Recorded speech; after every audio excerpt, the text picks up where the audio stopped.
धाकड़ खबर, बेखौफज़ुमा बेबाक अंदाज। दोस्तों, आज संडे को आप सबको तकलीफ दी, उसके लिए पहले माफी। लेकिन बड़ा महत्वपूर्ण मुद्दा है, ऐसा मुद्दा है जिसमें भारतीय जनता पार्टी की जो शैली है वो सबके सामने उजागर होती है। हमारे स्वतंत्रता आंदोलन के इतिहास के साथ जुड़ा एक अखबार नेशनल हेरल्ड, जिसका नाम 1937 में यह अखबार शुरू किया गया। शुरू करने वालों में बड़े बड़े नाम, ऐसे नाम जिनको आज भी हम पढ़ते हैं तो उनसे प्रेरणा मिलती है।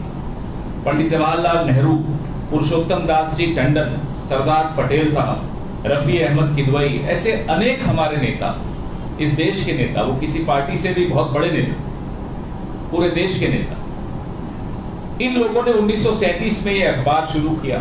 और जब भारत छोड़ो आंदोलन महात्मा गांधी ने आह्वान जिसका किया था, उस वक्त इस अखबार पर अंग्रेजों ने पाबंदी लगा दी, उसको बंद कर दिया।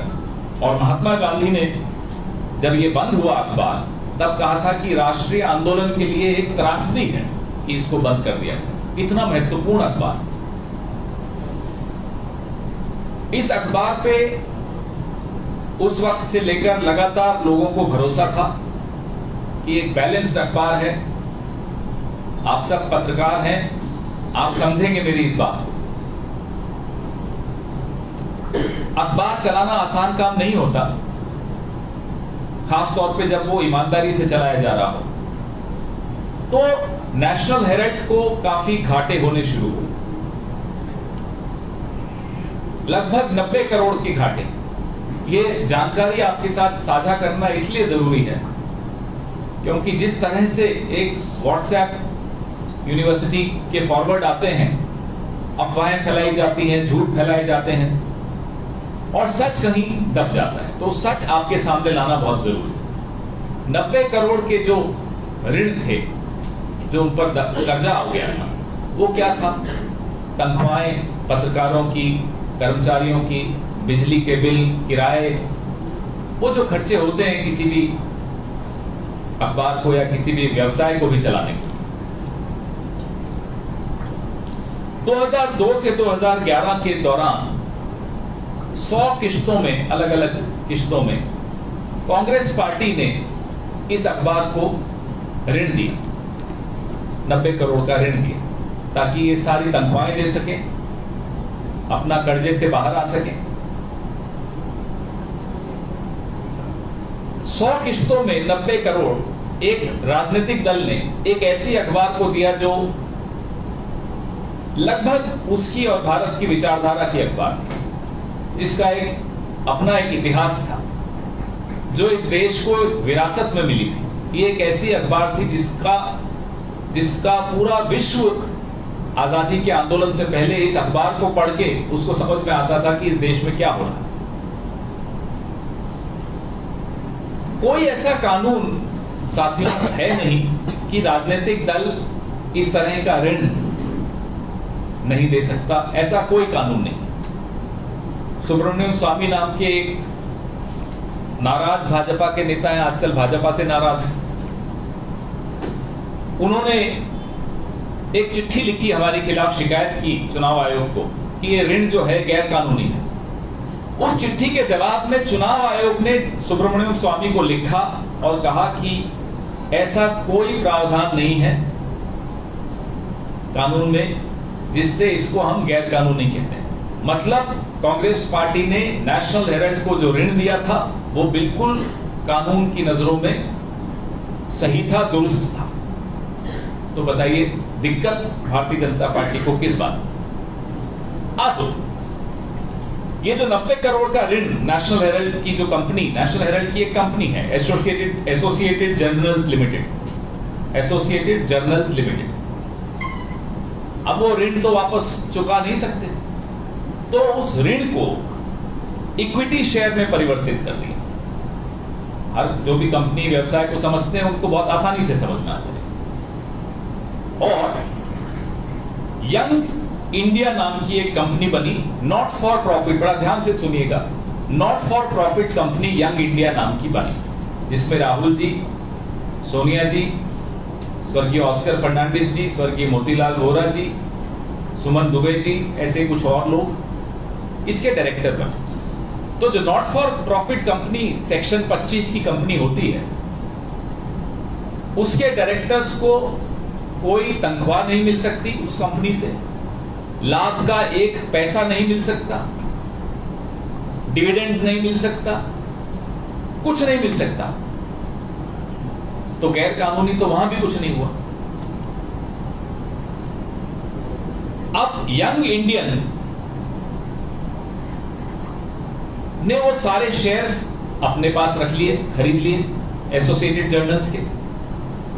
लेकिन एसोसिएटेड जर्नल्स जो कि नेशनल हेराल्ड अखबार निकालता है, उसकी जो प्रॉपर्टीज हैं वो तमाम अभी भी एसोसिएटेड जर्नल्स के ही नाम पर रहेंगी, उन्हीं की हैं।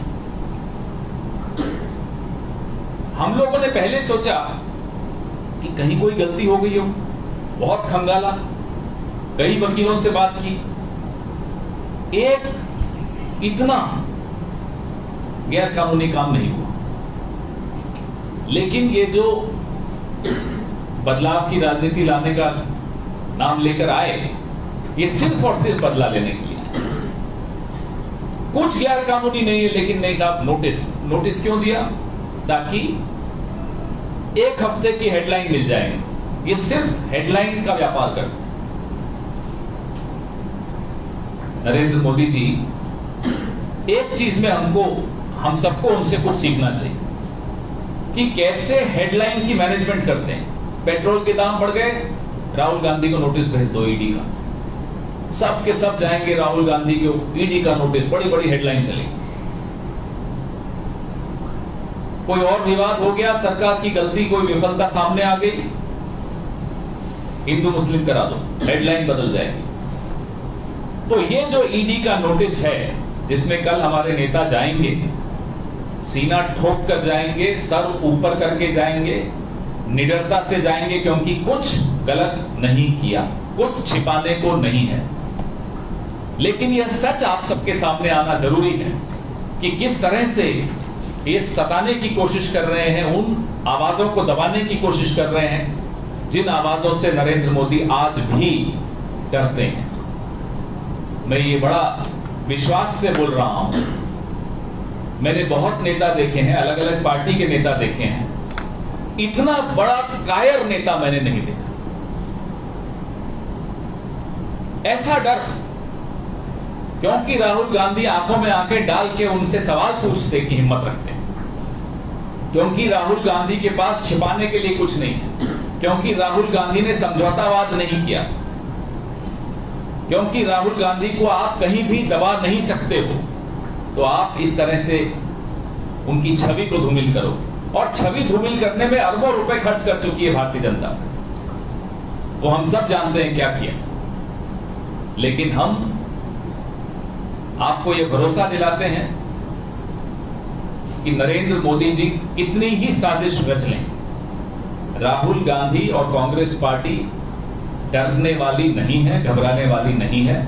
हम आप सबके हितों की लड़ाई उसी मजबूती से लड़ेंगे, उससे दुगनी मजबूती से लड़ेंगे। बुलंद आवाज में इनसे सवाल पूछेंगे। जिस तरह अभी आपने बताया 90 करोड़ तो कांग्रेस ने किस्तों में दिए थे, 90 करोड़, तो इसके अंदर जो कांग्रेस में जो इक्विटी जो शेयर है वो सोनिया गांधी और राहुल गांधी पे क्यों है? अगर जो केस होना तो कांग्रेस पे होना था ना? नहीं, जो इक्विटी शेयर है वो एक not for profit company, young Indian नाम की कंपनी, उसने खरीद लिया।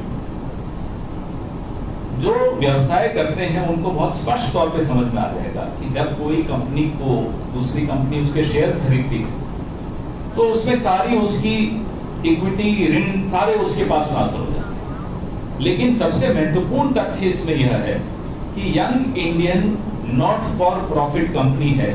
वो उस कंपनी से न उसके डायरेक्टर तनख्वाह ले सकते हैं, न कोई लाभ ले सकते हैं, न कोई डिविडेंड ले सकते हैं, कुछ नहीं ले सकते। सर, पैसा तो कांग्रेस ने दिया है ना, वही तो इसमें सवाल वही हो रहा है। मुद्दा तो ईडी ने नोटिस तो सोनिया गांधी को, राहुल गांधी को दिया, जबकि पैसा जो ट्रांसफर हुआ कांग्रेस के तरफ से हुआ। जैसा मैंने कहा कोई कानून ऐसा नहीं है कि कांग्रेस पार्टी या कोई पॉलिटिकल पार्टी इस तरह का ऋण नहीं दे सकती, नंबर 1। नंबर 2, कोई ऐसा कानून नहीं है जो यंग इंडियन ने जो शेयर्स खरीदे उसको गैर कानूनी बता सके। कानूनी रूप से इतनी भी गलत कोई काम नहीं हुआ। Thank you.